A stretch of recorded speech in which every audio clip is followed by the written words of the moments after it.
Immigration is changing what Ireland looks like. Refugees are welcome here! In a way and at a pace that some are objecting to. Literally. Last year, just over 13,000 asylum seekers arrived in the country, mainly through its airports. That's on top of over 100,000 Ukrainian refugees. You should feel the same way if you call yourself Irish, but you don't because you have no pride in your nation. Their mantra, less Céad Míle Fáilte, more Ireland is full. I feel very threatened. I'm afraid to go out on my own. My sons won't let me go out on my own. Into countrywide unrest in recent months, after a sharp rise in the number of foreigners arriving onto its shores. Hardening anti-immigration views have transfused Irish politics with a fervour not seen since the Troubles. How long are you going to stay out here for? As long as it takes. With its recent policy, the home of 100,000 welcomes has shown its readiness to say double 100,000 goodbyes to its migrant population in response to the outcry of Irish people. Ireland has recently implemented a solution to the immigration crisis the country has faced since 2022. According to Prime Minister Simon Harris, the solution is one of the many to come in the future. The policy, which was announced earlier this month, comes on the heels of one of the deadliest riots in Irish history, which left infractors in charge and the government in no doubt about the anti-immigration sentiments taking a foothold in the country.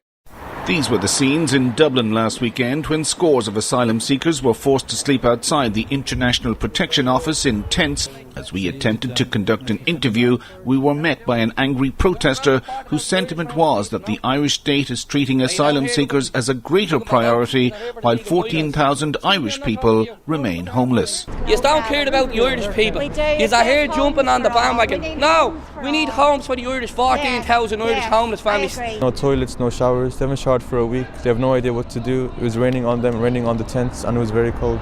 Ireland has taken in a lot of Ukrainian refugees, but a relatively small proportion of asylum seekers per capita from elsewhere compared to other countries in Europe. And when the Irish emigrated, they worked for everything they ever earned. They got nothing for free. These people coming here are getting everything for free. In 90 days, we were told those 985 will be turned out to find their own accommodation. If they don't find it, the government will find it for them. Okay? There's thousands of homeless people already here that don't have homes. I live in the middle of a field in a mobile home because there's no home for me. The facilities we have right now at the minute don't facilitate anybody that's already living here. When migrant rights are under attack.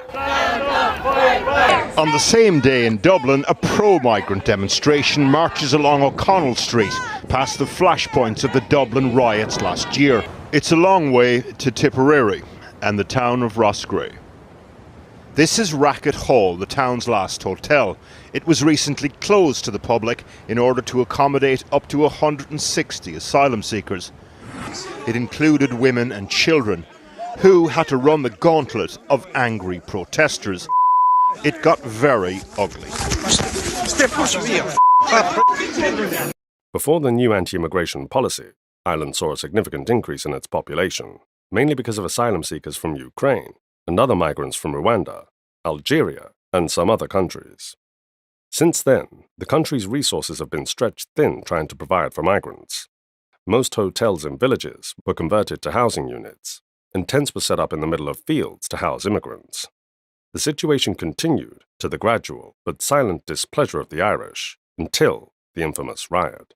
In the last 5 years, there have been over 20 arson attacks on properties in Ireland associated with asylum seekers. Suspect a naturalised Irish citizen originally from Algeria. Anti-migrant campaigners called people out into the street. And that evening, the worst rioting Dublin had seen in years.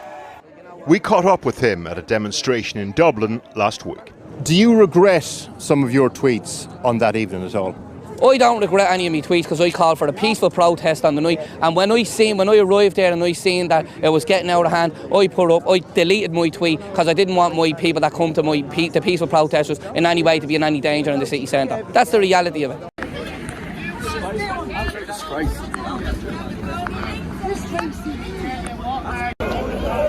Wash your dressing, lads. Public order, wash your dressing. Move back! Move back! Move back!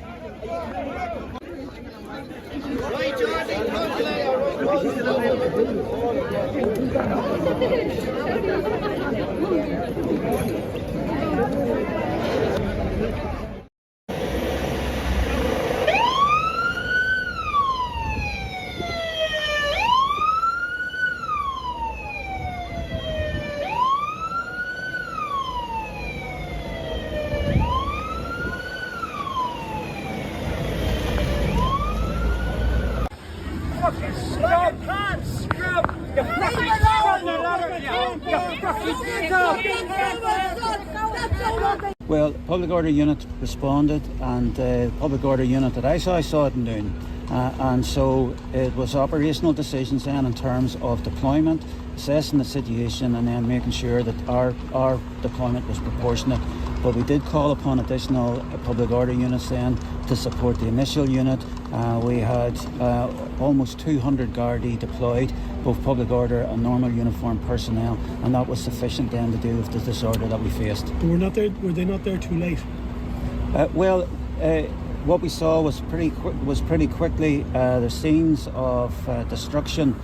The riot, which happened in November of last year, was a result of the stabbing of 3 young girls by a man alleged to be of Algerian origin. In other words, an immigrant.